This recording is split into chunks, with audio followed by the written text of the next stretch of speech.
Madilim ang gabi, tahimik ang paligid.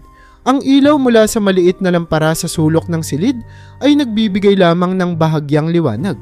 Sa gitna ng kwartong iyon ay naroon si Romeo, nakaupo sa gilid ng kama ng kanyang ama, si Mang Raul, na mahigpit niyang hawak ang kamay. Ang hininga ni Mang Raul ay mahina na, parang kandilang papatay na, ngunit pilit niyang binubuhay ang bawat salita upang maipaabot ang huling habilin sa kanyang anak. Romeo, mahinang sambit ni Mang Raul. Ang kanyang boses ay halos pabulong, ngunit puno ng damdamin. Nakatitig siya sa mata ng kanyang anak na ngayoy puno ng luha. Ikaw ang panganay. Ikaw ang magtataguyod sa mga kapatid mo kapag wala na ako. Hindi makapagsalita si Romeo. Parang may bara sa kanyang lalamunan na humahadlang sa anumang salitang nais niyang bitawan. Ang mga mata niya ay nakatuon lamang sa kanyang ama. Pilit iniintindi ang bigat ng sitwasyon. Alam kong mahirap ito, anak, patuloy ni Mang Raul. Nilakasan ng bahagya ang boses para masiguradong maririnig ng anak. Pero ipinagmamalaki ko kung paano kita pinalaki. Lahat ng sakripisyo ko, lahat ng hirap ko sa pagtatrabaho para lang mapag-aral kayo. Hindi ko pinagsisisihan. Ikaw ang bunga ng lahat ng iyon. Bumagsak ang mga luha ni Romeo. Napakapit siya ng mahigpit sa kamay ng kanyang ama. Tay, wag po kayong magsalita ng ganyan.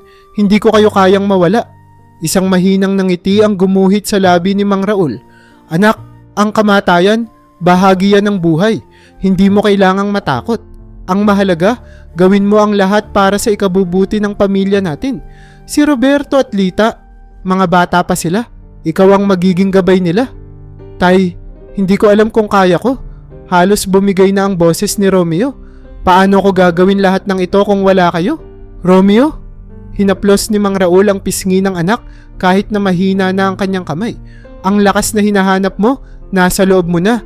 Ako, ang nanay mo, nasa langit na rin. Lahat ng pagmamahal namin ay nasa iyo. Iyon ang magiging puhunan mo para magpatuloy. Tahimik na tumulo ang luha ni Mang Raul. Hindi na ito dahil sa sakit, kundi sa pagmamalaki at pagmamahal na ramdam niya para sa kanyang anak. Pangako mo sa akin, anak, na hindi mo pababayaan ang mga kapatid mo. Maging mabuti kang tao. Maging responsableng kuya. Opo, tay, sagot ni Romeo, halos di marinig dahil sa kanyang pag-iyak. Pangako ko po, gagawin ko ang lahat. Nagkaroon ng maikling katahimikan. Tila iniipon ni Mang Raul ang natitirang lakas niya. Mahal kita, Romeo, wag mong kakalimutan yon. Sa mga huling sandali, mahigpit ang hawak ni Romeo sa kamay ng kanyang ama. Pilit niyang isiniksik sa isip ang bawat salitang iniwan ni Mang Raul. Ang mga aral, ang mga pangako, at ang pagmamahal. Hindi man niya alam kung paano niya sisimulan ang kanyang bagong responsibilidad bilang haligi ng kanilang pamilya. Isa lang ang tiyak, hindi niya bibiguin ang kanyang ama. Tahimik ang gabi, ngunit ramdam ni Romeo ang bigat ng katahimikang iyon. Sa isang sulok ng barong-barong na kanilang nilipatan, halos hindi magkasya ang kanilang maliit na gamit. Si Roberto at Lita ay natutulog na sa sahig, gamit ang manipis na banig na ipinahiram ng kapitbahay. Sa ilalim ng mahinang ilaw ng gasera, tahimik na nagmuni-muni si Romeo habang tinitingnan ng mga kapatid niyang mahimbing na natutulog. Hindi pwedeng ganito na lang tayo, bulong niya sa sarili, habang iniipit ang hikbi na hindi niya gustong marinig ng mga kapatid. Mag-iisang linggo pa lang mula nang mailibing si Mang Raul. Ang amang buong buhay nilang inasahan ay wala na. Nasa mga balikat na ngayon ni Romeo ang responsibilidad na bumuhay sa kanilang pamilya, ngunit hindi niya alam kung saan magsisimula. Ang upa sa bahay na iniwan ng kanilang ama ay hindi na nila kayang bayaran. Wala silang ibang magawa kundi lumipat dito sa barong-barong na mas maliit pa kaysa kanilang dating kusina. Kinabukasan, habang pinagmamasdan ni Romeo ang palengke, napansin niya ang mga lalaking nagtatrabaho bilang kargador. Malalaki ang katawan ng iba, mukhang sanay sa mabibigat na gawain. Napalunok si Romeo. Hindi siya malaki at hindi rin sanay sa ganoong trabaho, pero ito lang ang naisip niyang paraan para kumita agad ng pera. Nilapitan niya ang supervisor ng mga kargador, isang lalaki na tila laging iritado. Kuya, lakas loob niyang sabi, pwede po bang magtrabaho dito? Kailangan ko po ng trabaho kahit anong klase. Tiningnan siya ng supervisor mula ulo hanggang paa, parang sinisukat ang kanyang kakayahan. Baguhan ka, ano? Tanong nito. Tumango si Romeo, pilit nilalabanan ng kaba. Opo, pero kaya ako po. Gagawin ko lahat.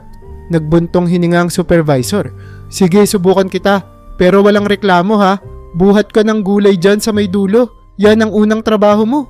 Bumalik si Romeo kinagabihan, pagod na pagod at halos hindi na makagulapay. Puno ng dumi at pawis ang kanyang damit at namamaga na ang kanyang mga kamay. Ngunit dala niya ang kaunting pera, hindi sapat para sa lahat ng kanilang pangangailangan. Ngunit sapat na para makabili ng kanin at gulay para sa hapunan. Habang hinahain ang pagkain sa kanilang maliit na mesa, pilit niyang itinago ang sakit sa kanyang likod at balikat. Ayaw niyang makita ni na Roberto at Lita na nahihirapan siya. Kumain na kayo mga bunso, sabi ni Romeo, pilit nang umiti. Pasensya na, ito lang muna ang nakayanan ko. Tahimik na kumain ang magkakapatid. Walang reklamo mula kina Roberto at Lita, ngunit ramdam ni Romeo ang bigat ng sitwasyon. Pagkatapos kumain, dumaan siya sa tabi ni Roberto, hinaplos ang buhok nito at bumulong, "Hindi kita papabayaan tol, ikaw pati si Lita, pangako yan." Habang natutulog na ang kanyang mga kapatid, muling naupo si Romeo sa gilid ng kanilang barong-barong, nakatingala sa mga bituin. Naalala niya ang sinabi ng kanyang ama bago ito pumanaw, "Ikaw ang magiging gabay nila, ikaw ang magiging lakas nila." Puno ng luha ang kanyang mga mata, ngunit hindi siya nagpadaig sa emosyon. Alam niyang walang ibang magtutulak sa kanilang makaahon kundi siya mismo. At sa gabing iyon, tumibay ang kanyang desisyon. Gagawin niya ang lahat, kahit pa masaktan at maghirap, para sa kinabukasan ng kanyang mga kapatid. Pagbalik ni Romeo sa bahay matapos ang maghapong pagbubuhat sa palengke, dinatnan niya si Lita na abala sa pagsulat sa isang gulang na notebook. Ang mga pahina nito'y halos maubos na ng kanyang sulat kamay. Ngunit kitang-kita sa mata ng kanyang bunsong kapatid ang determinasyon. Si Roberto naman ay tahimik na nagwawalis sa sulok, ngunit tila may bigat sa bawat kilos nito. Napansin ni Romeo ang kakaibang pananahimik ng kanyang kapatid. "Roberto, ayos ka lang ba?"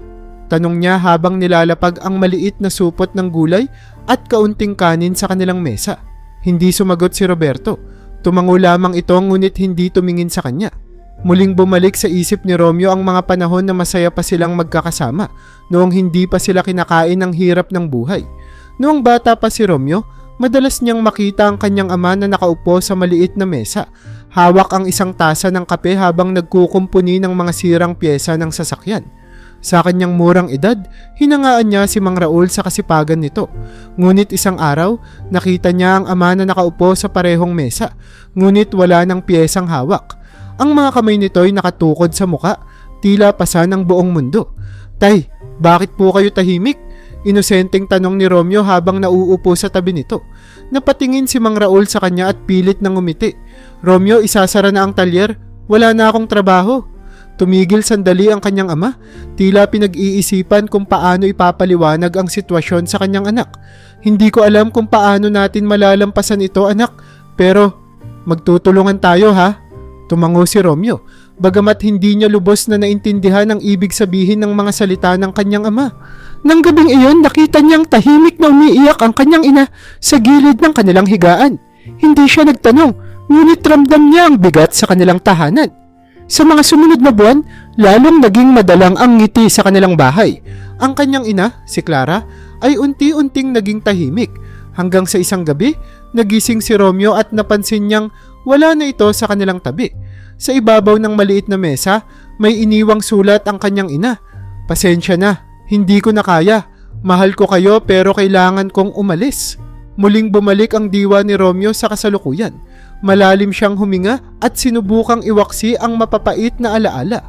Lumapit siya sa mesa, inilabas ang binili niyang pagkain at tinawag ang dalawa. "Kain na tayo mga bunso," sabi niya habang pilit na nilalagyan ng saya ang kanyang boses. "Pasensya na, ito lang ang kaya ko ngayon." Tahimik na kumain ang tatlo. Habang tinitingnan niya ang kanyang mga kapatid, tila muli niyang naririnig ang sinabi ng kanyang ama noon. "Ikaw ang magiging lakas nila, Romeo." Pinanghawakan niya yun. Hindi niya kayang biguin ang kanyang ama at hindi niya hahayaang magutom o mapabayaan sina Roberto at Lita. Kahit pa kailangang labanan niya ang pagod at panghinaan ng loob. Pagkatapos nilang kumain, Binantayan niya si Lita habang natutulog at pinulot ang walis na iniwan ni Roberto. Tahimik niyang inayos ang kanilang barong-barong bago muling naupo sa gilid nito, nakatingala sa langit.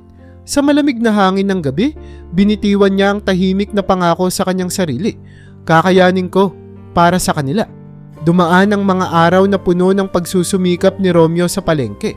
Paulit-ulit ang kanyang routine. Gigising ng madaling araw, magtatrabaho bilang kargador hanggang gabi. Uuwi para magdala ng kaunting pagkain sa mga kapatid. At titiyakin na magagawa pa niyang suportahan ang kanilang pag-aaral. Ngunit sa kabila ng kanyang pagsisikap, parang hindi ito sapat. Lalo na nang magsimula ng sumama ang kalagayan ni Roberto. Isang gabi, umuwi si Romeo na bitbit ang isang supot ng pandesal at delatang sardinas. Pagpasok niya, nadatnan niya si Roberto na nakahiga sa sulok, nanginginig sa lamig at pawisan. Si Lita naman ay nakaupo sa tabi nito, umiiyak. "Kuya, hindi po maganda ang pakiramdam ni Kuya Roberto," sabi ni Lita habang pilit na pinupunasan ng basang tela ang noo ng kanilang kapatid. "Hindi po siya makakain mula kaninang umaga." Nagmamadaling lumapit si Romeo. Hinawakan niya ang noo ni Roberto at naramdaman ang init nito. Napalunok siya ng laway. Alam niyang malubha ang lagay ng kapatid. "Roberto, kaya mo pa ba?" tanong niya, ngunit wala itong naisagot kundi mahinang ungol. Sa kabila ng pagod at sakit ng kanyang katawan, binalot ni Romeo ang kanyang kapatid ng kumot at tumakbo papunta sa pinakamalapit na klinik. Nang makarating sila, kinailangan niyang pakiusapan ng doktor na tingnan si Roberto kahit wala siyang pambayad. Ngunit mahigpit ang patakaran. Walang bayad, walang serbisyo. "Pasensya na binata," sabi ng doktor. "Hindi kami makakatulong kung wala kang pambayad." Pakiramdam ni Romeo ay gumuho ang kanyang mundo. Ang kalusugan ng kanyang kapatid ang nakataya, ngunit wala siyang magawa. Sa huli, napilitan siyang bumalik sa kanilang barong-barong, dala si Roberto na lalong nanghihina. Kinabukasan, nagdesisyon si Romeo na lumapit sa isang loan shark sa palengke. Alam niyang delikado ito, ngunit wala siyang ibang mapagkukunan ng pera. Nang makita niya ang matandang lalaki na nagpapatakbo ng pautang, nagmadali siyang lumapit. "Kailangan ko po ng pera," sabi niya, diretso sa punto. "Panggamot po sa kapatid ko." Ngumiti ang matanda, ngunit hindi iyon nakapagpakalma kay Romeo. "Mabuti naman at marunong kang lumapit sa akin," sabi nito. "Pero tandaan mo, hindi libre ang tulong ko. Ang interes, 5% kada linggo. Kung hindi ka makakabayad, kukunin ko ang lahat ng meron ka."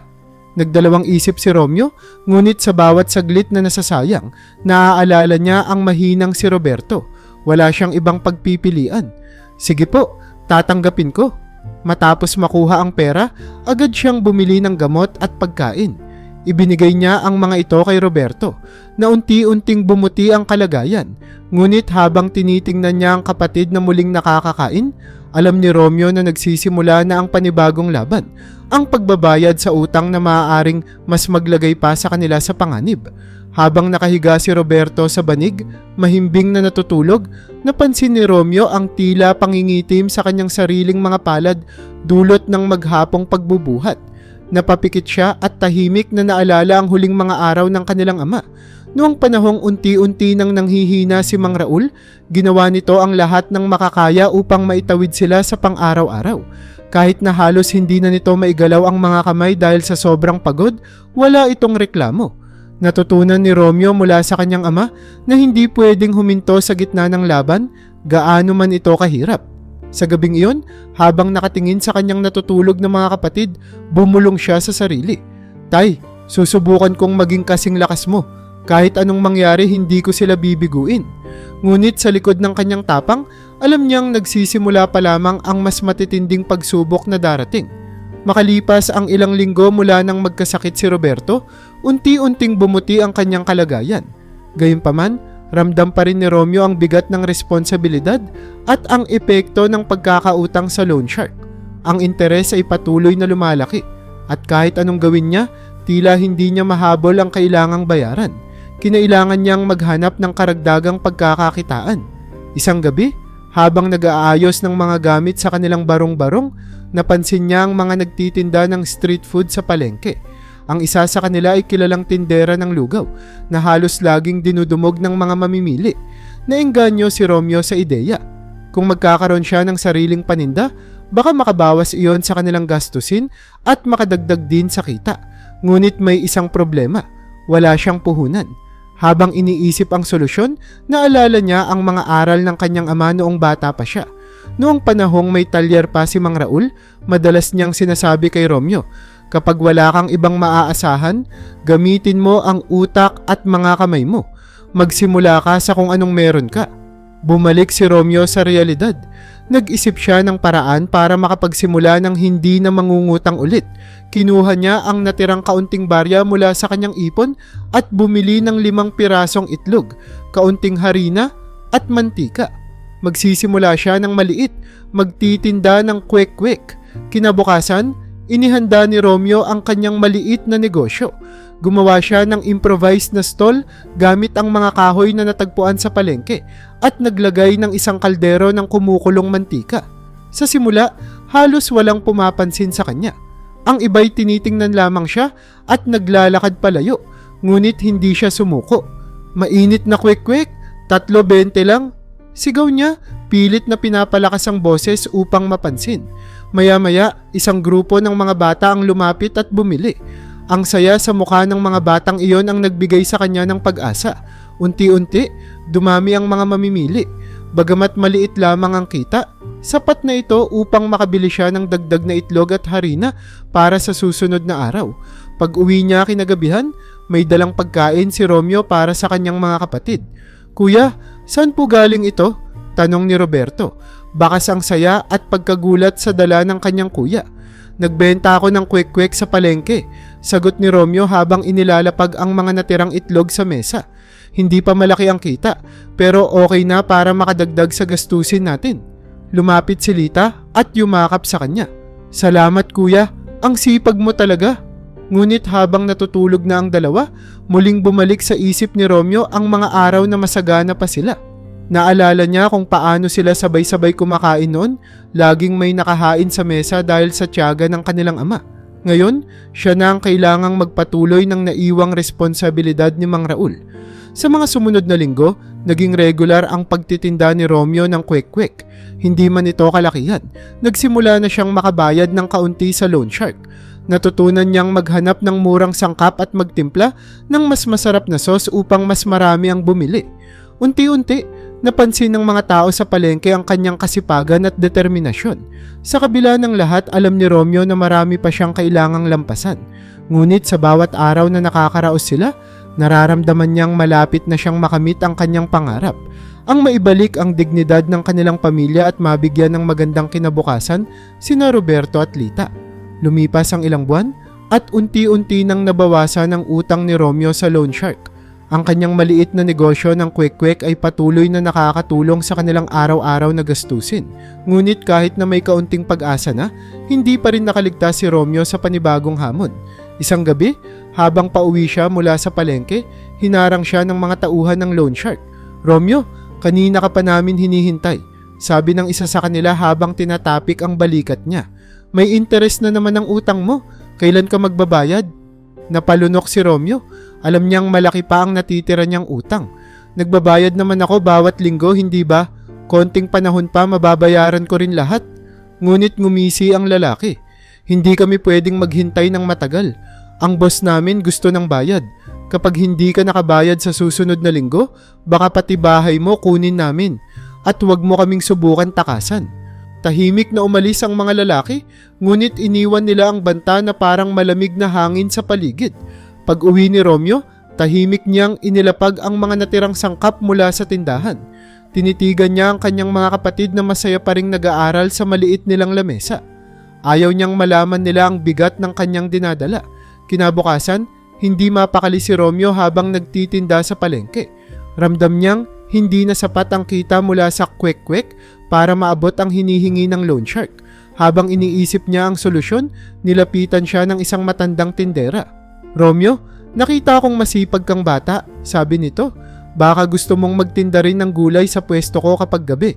Kailangan ko kasi ng katulong at pwede kang mag-uwi ng gulay para sa pamilya mo."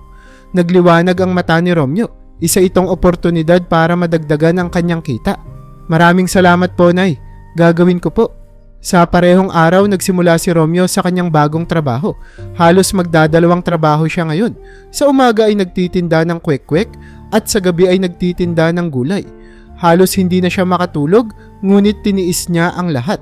Ngunit isang gabi, habang nag-aayos ng mga paninda, narinig niya ang mga tauhan ng loan shark na nag-uusap sa di kalayuan.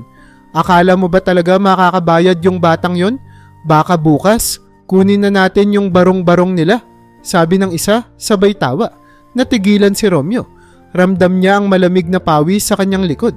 Alam niyang wala na siyang panahon para maghintay pa. Pag uwi niya, inayos niya ang kanilang maliit na barong-barong at inihanda ang mga gamit ng kanyang mga kapatid. Kinausap niya si Roberto sa isang sulok. Roberto, kailangang mag-ipon tayo. Pero kung may mangyari bukas, ikaw muna ang bahala kay Lita ha. Mahina niyang sabi. Tiningnan siya ni Roberto. Halatang may halong kaba sa kanyang mga mata. Kuya, anong ibig mong sabihin? May problema ba? Ngumiti si Romeo, pilit itinatago ang takot. Wala. Siguraduhin mo lang na alagaan si Lita. Okay? Tumango si Roberto, ngunit halata sa mukha nito na may mga tanong siyang pilit niyang itinatago. Si Romeo naman ay hindi makatulog. Alam niyang kinabukasan ay haharapin niya ang loan shark kahit na wala pa siyang buong bayad. Ngunit nanalangin siya sa kanyang ama, humihiling ng lakas para malagpasan ang pagsubok. Sa umaga, bumangon si Romeo na may bagong determinasyon. Kinuha niya ang lahat ng natirang pera, ang kita mula sa kwek-kwek at gulay, at ang natitira niyang ipon. Lumapit siya sa palengke, handang kausapin ang loan shark para magmakaawa ng kaunting palugit. Habang naglalakad, naalala niya ang sinabi ng kanyang ama noong buhay pa ito. Romeo, kahit anong mangyari huwag kang matakot humarap. Ang tapang mo, yan ang magiging sandata mo. Hawak ang mga salitang iyon sa puso, nagpatuloy siya sa paglalakad, handang harapin ang anumang mangyayari. Makalipas ang ilang linggo mula sa huling paghaharap ni Romeo sa mga tauhan ng loan shark, nagpatuloy siya sa pagtatrabaho ng masigasig. Ang kita mula sa pagtitinda ng kwek-kwek at gulay ay unti-unting tumutulong sa kanilang pamumuhay. Ngunit sa kabila ng pagsusumikap, naroon pa rin ang pangamba. Ang bawat araw ay tila isang laban na kailangang lampasan. Isang araw, habang nagtitinda sa palengke, napansin ni Romeo ang isang pamilyar na anyo sa dulo ng kalsada. Isang babae, nakasuot ng maayos na damit, tila may bitbit na mga pinamili. Mula sa malayo, parang hindi siya makapaniwala. Nakilala niya ang mukha ng babaeng yun kahit pa ilang taon na ang lumipas. Nanay, mahina niyang nasambit, halos hindi marinig ng sarili. Tumigil siya sa kanyang ginagawa at tumakbo papalapit sa babae. Habang papalapit, bumibilis ang tibok ng kanyang puso, pinaghalong saya, kaba at galit ang nararamdaman niya. Nang tuluyan niyang marating ang babae, huminto siya sa harapan nito, hingal at namumuo ang luha sa kanyang mga mata. Nanay, kayo nga ba? Tanong ni Romeo, halos hindi siya makapagsalita. Napatigil ang babae. Tumitig ito kay Romeo at sa isang iglap, tila bumalik ang nakaraan sa mga mata nito. Romeo? Mahina nitong sagot, ngunit bakas ang pagkagulat at takot sa kanyang boses. Hindi makapaniwala si Romeo. Ang kanyang ina, na akala niyang patay na, ay nasa harapan niya ngayon. Ngunit bago pa niya maiproseso ang lahat, lumapit ang isang lalaki. May hawak na batang babae sa kamay. Clara, okay ka lang ba? Tanong ng lalaki, tila nagtataka kung sino si Romeo. Halos bumagsak ang mundo ni Romeo sa kanyang narinig. Ang kanyang ina, ang nanay na iniwan sila nang sila'y nangangailangan, ay may iba ng pamilya. Napansin din ni Romeo ang batang babae na hawak ng lalaki. Maliit ito, ngunit may mga mata na tila kahawig ng sa kanya. Nanay, iniwan niyo kami para dito? Nanginginig niyang tanong, hindi na maitago ang sakit sa kanyang boses. Iniwan niyo kami at si tatay para bumuo ng bagong buhay? Hindi makasagot si Clara. Napalunok siya, pilit na nilulunok ang guilt na matagal nang bumabagabag sa kanya. Romeo, hindi mo naiintindihan. Sagot niya, hindi ko na kaya nun. Hindi ko kayang harapin ang hirap. Hindi niyo kinaya? Putol ni Romeo, ang galit sa kanyang tinig ay hindi niya mapigilan. Kami ni tatay? Kami na iniwan niyo ng magutom, ng maghirap? Si tatay na nagpakamatay magtrabaho hanggang sa mamatay siya dahil sa kakulangan? At ngayon nandito kayo masaya may bagong pamilya? Tumulo ang luha ni Romeo, ngunit pinilit niyang tumayo ng matuwid. Ang sakit ay nasa kanyang puso, ngunit may dignidad siyang gustong panatilihin. Ang lalaki sa tabi ni Clara ay lumapit at sinubukang makialam. Pare, hindi ito ang tamang lugar para sa ganyang usapan, sabi nito, ngunit hindi ito pinansin ni Romeo. Hindi na mahalaga, sabi ni Romeo, tumalikod sa kanila. Salamat at nalaman ko na ang totoo. Wala na akong dapat asahan mula sa inyo. Habang papalayo siya, ramdam niya ang bigat sa kanyang dibdib. Ngunit sa kabila ng sakit, isa lamang ang malinaw sa kanya. Ang pamilyang naiwan sa kanya, sina Roberto at Lita, ang tunay niyang responsibilidad. At kahit anong mangyari, hindi niya sila iiwan, tulad ng ginawa ng kanilang ina. Isang hapon sa palengke, abala si Romeo sa kanyang maliit na pwesto ng kwek-kwek. Habang piniprito ang mga itlog at nilalagyan ng mainit na sauce, napansin niyang papalapit ang isang lalaking pamilyarang muka. Si Tito, isang kilalang fixer sa lugar na may reputasyon ng pagbebenta ng mga nakaw na gamit. Si Tito ay palaging malinis ang bihis at madalas magpakitang kaibigan sa mga nagtitinda, pero kilala rin siyang mapagsamantala. Romeo, bati ni Tito, sabay abot ng kamay. Mukhang matumalang benta mo ngayon ah. Ngumiti ng bahagya si Romeo habang patuloy na iniintindi ang kanyang mga paninda. Ganoon talaga Tito, may araw na okay, may araw na mahina, basta trabaho lang.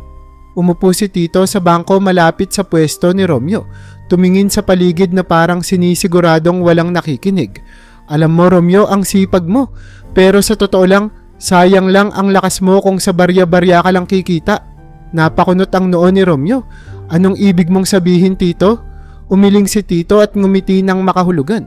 May kilala ako, malalaking tao, maraming extra na gamit, cellphone, tablet, laptop, mga bagong modelo, mura pa.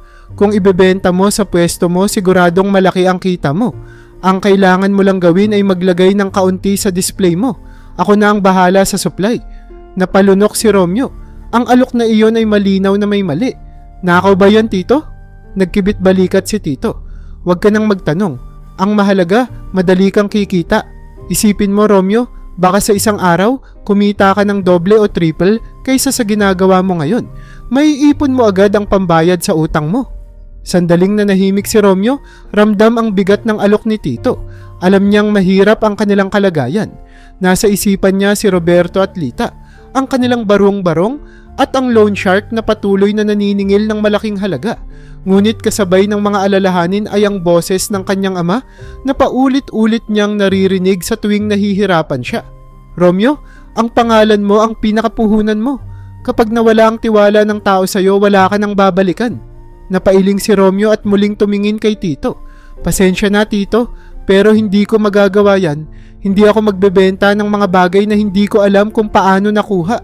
Biglang nagbago ang ekspresyon ni Tito. Nawala ang nangiti nito at napalitan ng bahagyang iritasyon. Sigurado ka? Sayang ang pagkakataon Romeo, pero kung yan ang desisyon mo, bahala ka. Sana lang kayanin mong bayaran ang utang mo ng ganyan kabagal. Tumayo si Tito at tumalikod. Iniwan si Romeo na nag-iisip. Ramdam niya ang bigat ng kanyang sitwasyon, ngunit alam niyang ginawa niya ang tama.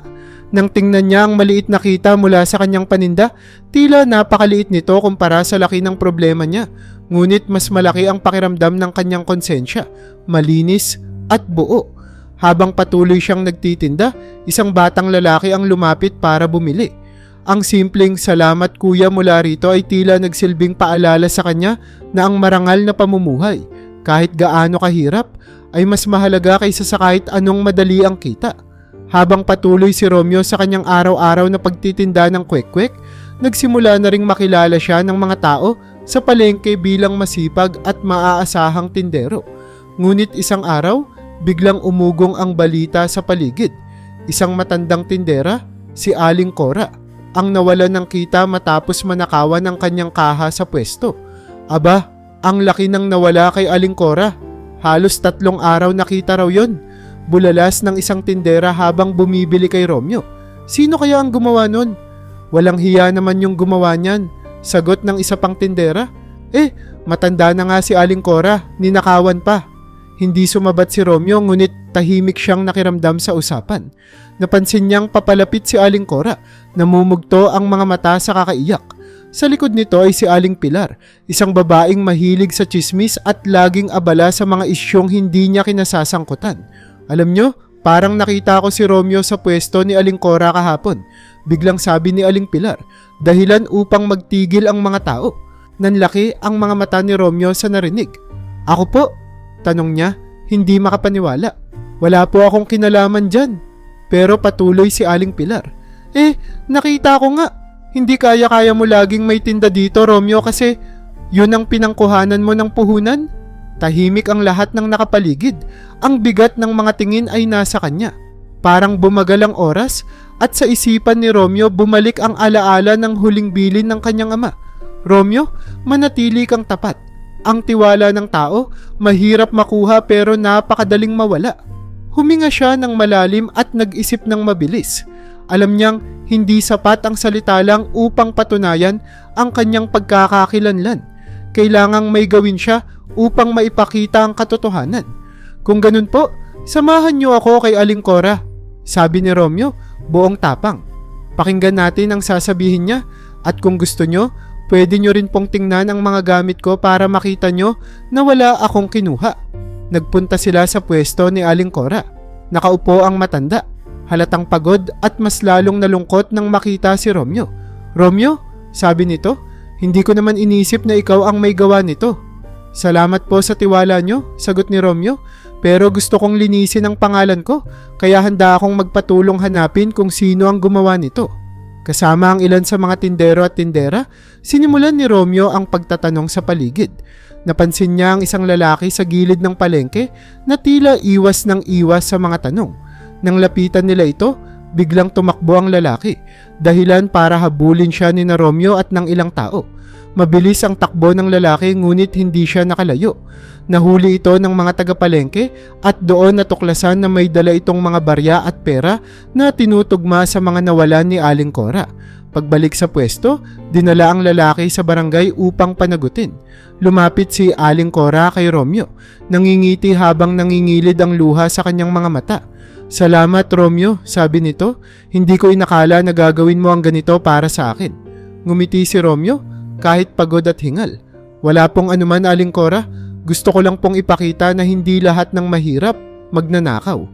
Kinabukasan, balik si Romeo sa kanyang pwesto. Napansin niyang mas marami na ang mga mamimili kaysa dati.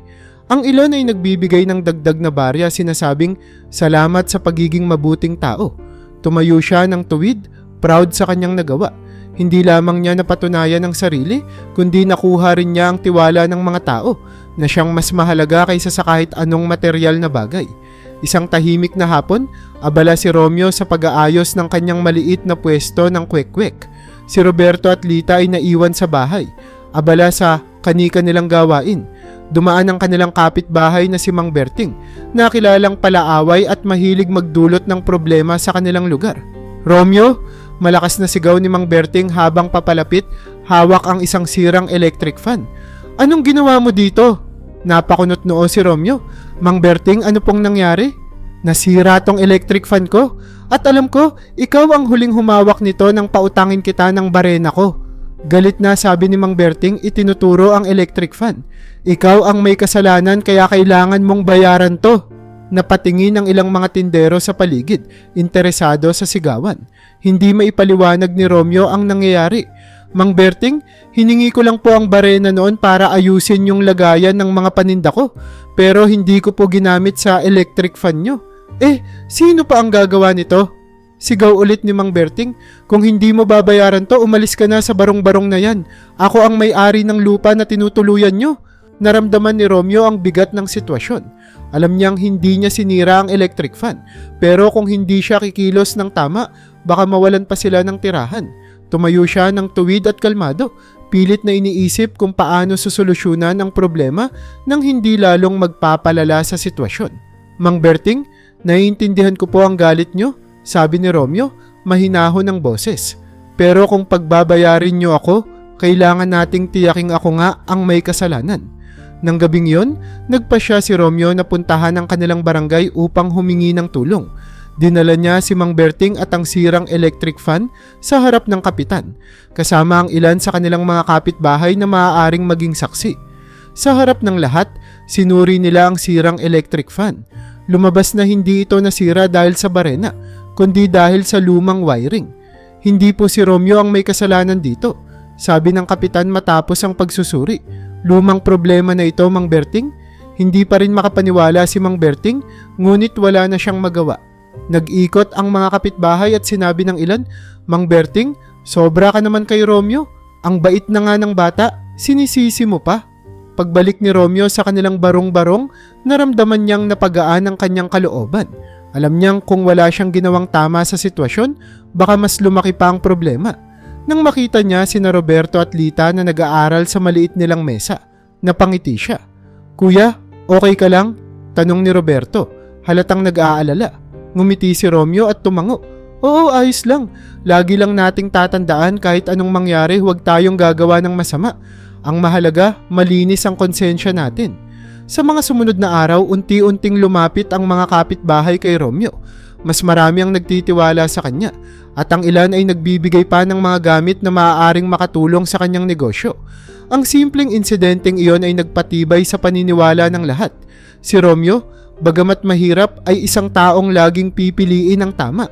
Sa palengke, habang nag-aayos ng kanyang maliit na pwesto ng kwek-kwek, napansin ni Romeo ang isang poster na nakadikit sa poste malapit sa tindahan ng gulay.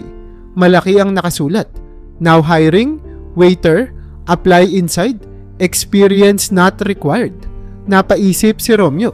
Wala siyang karanasan bilang waiter, pero malinis ang konsensya niyang subukan. Alam niyang hindi sapat ang kita mula sa pagtitinda ng kwek-kwek para sa kanilang pangangailangan, lalo na't lumalaki ang gastusin sa bahay. Bago pa siya magbago ng isip, isinara niya ang kanyang pwesto at agad na nagtungo sa restaurant. Pagpasok niya, naamoy agad niya ang bango ng nilulutong pagkain. Hindi ito marangya, pero maaliwalas ang lugar. Ang sahig ay gawa sa kahoy at may maliliit na mesa sa paligid. Sa gilid, may nakaupong isang matabang lalaki na mukhang abala sa pagbabasa ng resibo. "Kuya, kayo po ba ang manager dito?" Lakas loob na tanong ni Romeo. Tumingin ang lalaki at iniangat ang kanyang salamin. "Oo, bakit? Mag-o-order ka ba?" Hindi po. Nakita ko po kasi ang poster sa labas. Gusto ko pong mag-apply bilang waiter," sabi ni Romeo, pilit na nilalabanan ng kaba. "Wala po akong karanasan, pero handa po akong matuto." Tinitigan siya ng manager mula ulo hanggang paa.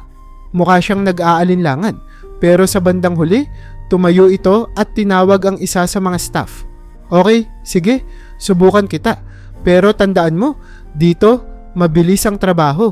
Hindi pwedeng mabagal. At isa pa, dapat maingat ka sa mga customer. Kapag may reklamo, wala kang trabaho, klaro?" sabi ng manager. "Oo po, klaro po," mabilis na sagot ni Romeo. Sa unang araw niya, pinagmasdan niya ang galaw ng iba pang waiter. Inaral niya kung paano mag-serve ng maayos, paano magdala ng tray ng hindi natatapon ng laman, at paano ngumiti kahit pagod na.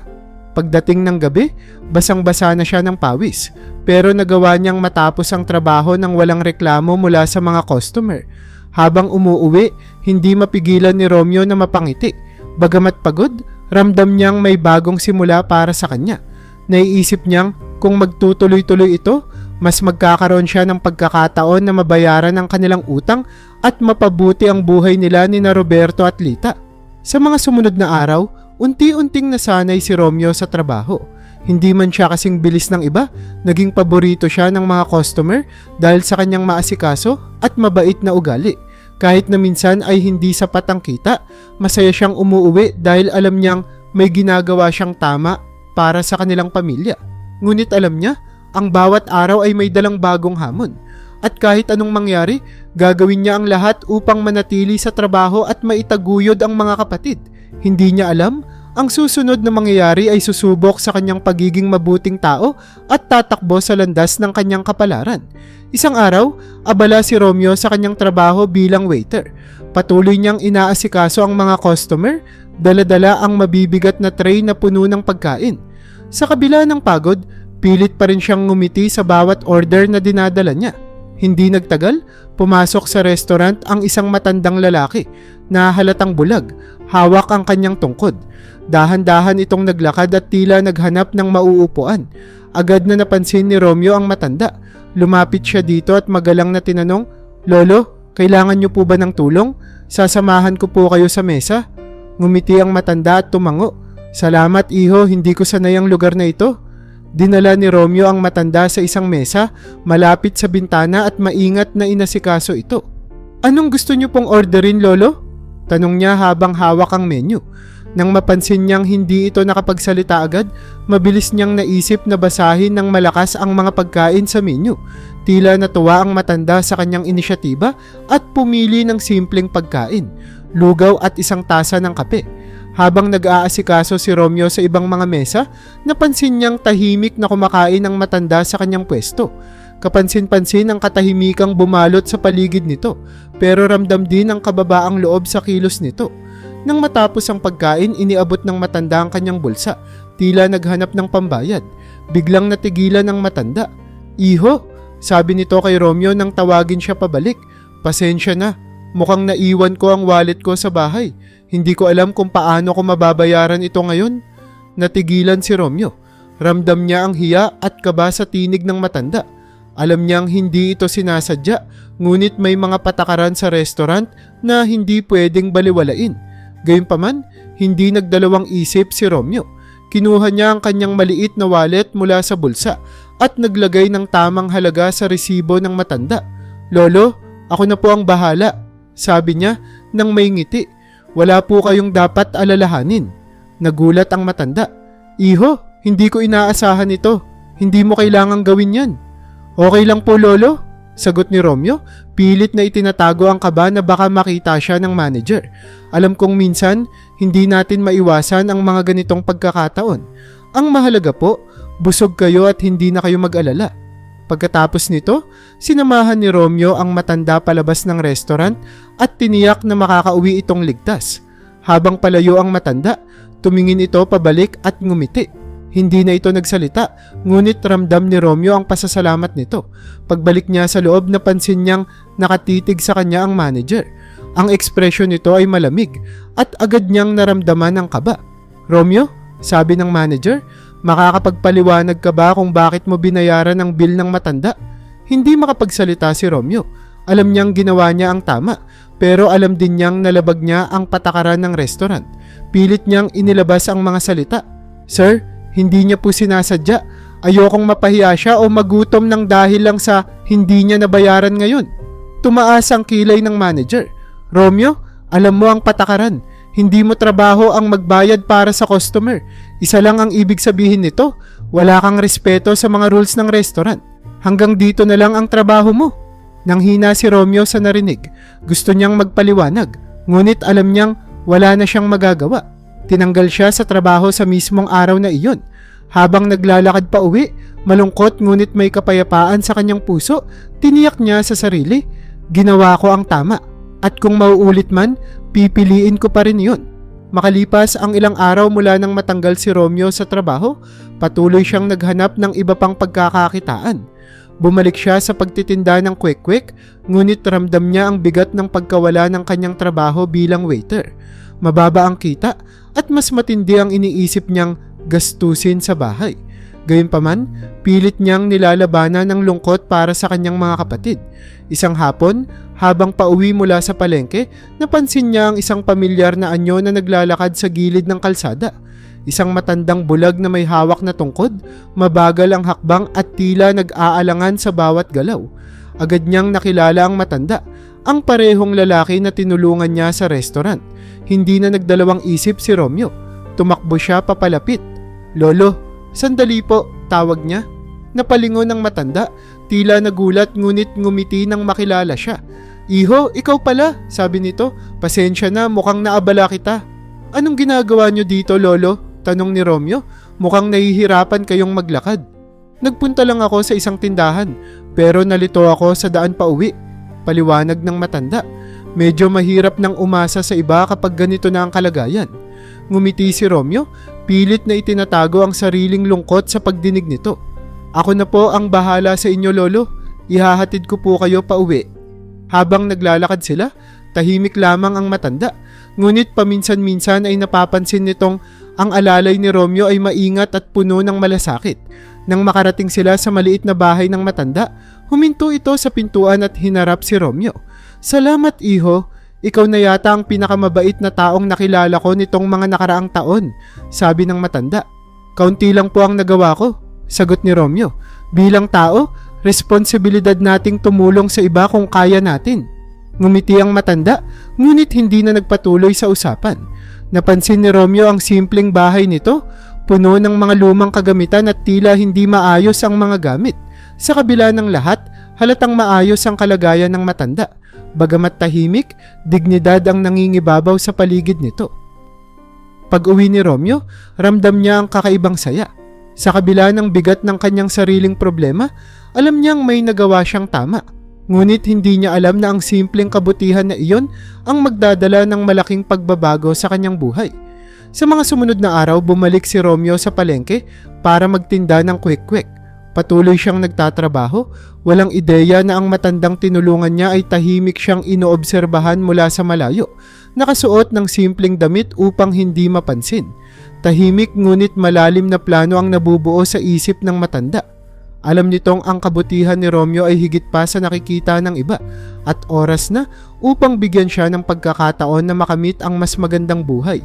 Isang linggo ang lumipas mula nang tulungan ni Romeo ang matandang bulag pa uwi. Bumalik siya sa kanyang pang-araw-araw na trabaho sa palengke, patuloy na nagtutulak ng maliit niyang karito ng kwek-kwek. Wala sa isip niya ang posibilidad na muling makita ang matanda, ngunit ang kanyang kabutihan ay hindi natapos doon. Isang umaga, habang abala si Romeo sa pag-aayos ng kanyang paninda, muling nakita niya ang matanda. Nakatayo ito sa kabilang gilid ng kalsada, tila nag-aalangan sa pagtawid dahil sa bilis ng mga sasakyan. Walang nag-abala upang tulungan ito. Hindi nagdalawang isip si Romeo. Iniwan niya ang kanyang pwesto at mabilis na lumapit sa matanda. "Lolo, sandali po. Sasamahan ko kayong tumawid," sabi niya. Hinawakan ng braso ng matanda upang alalayan ito. Napangiti ang matanda. "Ikaw na naman pala, iho. Parang palaging may anghel na nagbabantay sa akin." Ngumiti si Romeo. "Hindi po, lolo. Ang mahalaga po ay makarating kayo ng ligtas." Maingat silang tumawid sa kalsada at kahit matulin ang mga sasakyan, sinigurado ni Romeo na hindi mabubulabog ang matanda. Nang makarating sila sa kabilang gilid, muli niyang tinanong, "Saan po kayo papunta ngayon, lolo? Gusto niyo pong samahan ko kayo?" "Nais ko sanang pumunta sa isang tindahan ng gamot," sagot ng matanda. "Ngunit sa totoo lang, hindi ko alam kung saan ako bibili. Pakiramdam ko'y naliligaw ako." Nag-alok si Romeo na samahan ng matanda. Kasama niya itong naglakad patungo sa pinakamalapit na botika at tinulungan pa siyang maghanap ng tamang gamot. Nang matapos sila, sinigurado niyang maihahatid ulit ito pa uwi. Habang naglalakad, napansin ng matanda ang pananahimik ni Romeo. "Iho, ikaw ba? Kumusta ka? Hindi mo ba iniisip ang sarili mo?" Napahinto si Romeo at napaisip, "Lolo, mahirap po ang buhay namin. Pero mas pipiliin kong tumulong kung kaya ko kaysa magtanim ng galit o sama ng loob sa mundo. Hindi po kasi lahat ng tao may pagkakataong gawin ang tama." Tumango ang matanda, tila lalong humahanga sa binata. Hindi na ito nagtanong pa, ngunit sa bawat hakbang, ramdam ni Romeo ang bigat ng kanyang mga paa. Hindi siya napapagod dahil sa lakad, kundi dahil sa mga hamon ng buhay na pilit niyang nilalabanan araw-araw. Pagkatapos maihatid ang matanda sa bahay nito, nagpaalam na si Romeo at nagmamadaling bumalik sa palengke. Nang muling marating ang kanyang pwesto, wala siyang iniwang paumanhin sa mga naabala niyang oras. Kahit na wala siyang malaking kita sa araw na yun, tahimik siyang nagpasalamat dahil nagawa niya ulit ang tama. Sa gabing iyon, habang nagpapahinga sa kanilang barong-barong, muling binalikan ni Romeo ang araw na nagdaan. Iniisip niya ang matanda at ang mga tanong nito. Sa kabila ng bigat ng buhay, alam niyang ang kanyang mga simpleng kabutihan ay may halaga. Ngunit hindi niya alam na ang simpleng mga aksyong iyon ay magbubunga ng isang sorpresa na babago sa kanilang kapalaran. Isang umaga, habang abala si Romeo sa pagtitinda sa palengke, may isang lalaki na lumapit sa kanya. Ang suot nito ay formal, isang uri ng damit na bihira niyang makita sa palengke. Agad na napansin ni Romeo ang kakaibang kilos ng lalaki. "Ikaw ba si Romeo?" Tanong ng lalaki, ang tono ay magalang ngunit may halong pagkaseryoso. "Opo, ako po si Romeo," sagot niya, napapaisip kung bakit siya hinahanap. May problema po ba? May taong nais kang makausap, sabi ng lalaki. Mahalaga ito. Natigilan si Romeo. Nagdadalawang isip siya kung susunod, ngunit ang tingin ng lalaki ay tila mapagkakatiwalaan. Sige po, sagot niya sa wakas. Iniwan ang kanyang maliit na pwesto at sumama sa lalaki. Dinala siya ng lalaki sa isang restaurant na pamilyar sa kanya. Ang restaurant kung saan siya dati nagtatrabaho bilang waiter. Pagkapasok nila, napansin niya ang ibang tauhan ng restaurant na nakangiti at tila alam ang dahilan ng kanyang pagpunta. Pinaupo siya sa isang mesa sa sulok. Maya-maya, dumating ang isang taong hindi niya inaasahang makikita. Ang matandang bulag na ilang beses na niyang tinulungan. Nakasalamin pa rin ito at bagamat hirap sa paglalakad, ramdam ni Romeo ang dignidad sa kilos nito. Lolo? Gulat na tanong ni Romeo. Kayo po pala ang nagpasundo sa akin? Ngumiti ang matanda at dahan-dahang umupo sa harap niya. Oo, iho. Gusto kitang makausap ng maayos. Hindi makapaniwala si Romeo sa nangyayari. Tahimik siyang nakinig habang nagsimulang magsalita ang matanda. Ilang beses mo na akong tinulungan, Romeo, sabi nito, sa restaurant, sa kalsada, at kahit hindi mo kilala kung sino ako, gusto kong malaman mo na hindi ako ordinaryong tao. Napatigil si Romeo, hindi sigurado kung ano ang ibig sabihin ng matanda, ngunit bago pa siya makapagsalita, nagpatuloy ito. Ako ang may-ari ng restaurant na ito, sabi ng matanda. Ang parehong lugar kung saan ka tinanggal dahil sa pagtulong sa akin. Napansin ko ang kabutihan mo noong una pa lang tayong nagkita.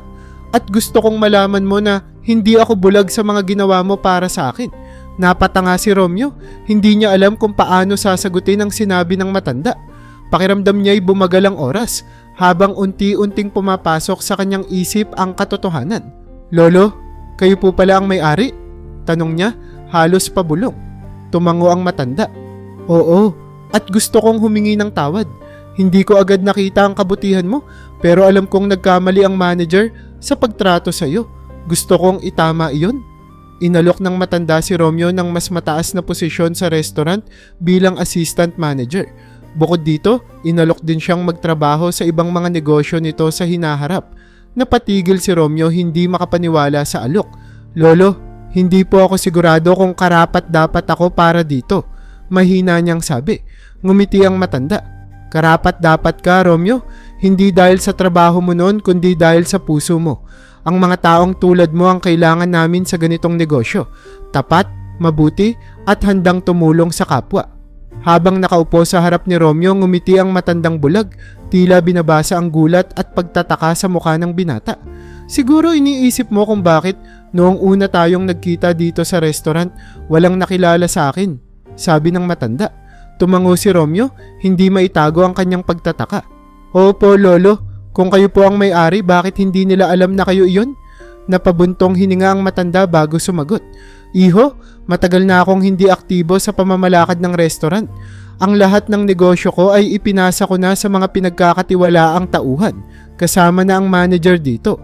Gusto ko sanang magretiro ng tahimik, pero may ugali akong hindi pa rin nawawala, ang bumalik sa pinagmulan ko kung saan nagsimula ang lahat. Tila naguluhan si Romeo, kaya ipinaliwanag pa ng matanda. Bago ako naging mayaman, isa rin akong mahirap na manggagawa. Naranasan ko rin ang gutom at pagtanggi ng mundo. Kaya paminsan-minsan, nagbabalat kayo ako bilang isang ordinaryong tao upang makita kung paano tinatrato ng mga tauhan ko ang kanilang mga customer, lalo na ang mga tila mahina at walang kakayahan tulad ko noong araw.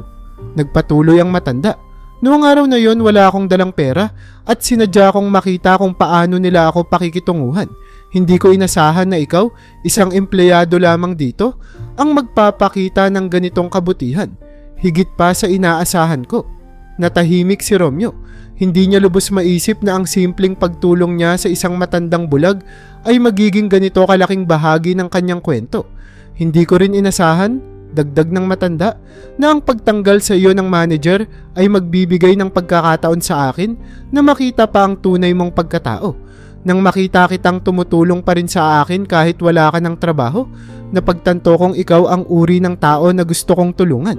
Sa puntong iyon, inabot ng matanda ang isang sobre sa mesa. Narito ang unang hakbang para sa bagong simula mo, Romeo, sabi nito. Isang scholarship para sa iyong mga kapatid at isang maayos na bahay para sa inyong pamilya. At para sa iyo, gusto kong bigyan ka ng posisyon sa aking kumpanya kung saan mas mapapalago mo pa ang iyong kakayahan. Hindi makapagsalita si Romeo. Tumulo ang kanyang luha habang hawak ang sobre. Lolo, paano ko po mababayaran ang lahat ng ito? Tanong niya. Ngumiti ang matanda. Hinawakan ang kamay ni Romeo. Iho, hindi lahat ng tulong ay kailangang bayaran. Ang kailangan ko lang mula sa iyo ay ipasa mo ang kabutihang ginawa mo sa akin. Ipagpatuloy mo ang pagiging mabuting tao at tulungan mo ang mga taong nangangailangan tulad ng ginawa mo para sa akin.